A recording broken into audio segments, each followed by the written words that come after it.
மன ஆறுதல் தந்திடுமாறு முகம் தருவாய் பக்தருக்கு 100 வரும். கோதையர் இருவர் மலை மேலிருக்க திருமுருகனும் எழிலாய் கொலுவிருக்க அருள் தரும் நவகிரகம் உன்னை துதிக்க சரவணனின் காட்சி சென்னிமலையில். விழிகள் 6 கொண்டவனே என்னை மறந்தேன் உன்னை காண்கையிலே. பன்னீர் காவடிகள் எடுத்து வந்தோம் எங்கள் பாவங்கள் எல்லாம் கரையுதப்பா. சென்னி மலையின் ஆண்டவனே உன்னை தஞ்சம் அடைந்தேன் பாதத்திலே.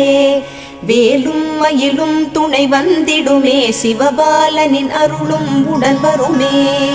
குருவாய் வருவாய் கருணை பொழிவாய் முகமாறும் ஜொலித்திட நீ வருவாய்.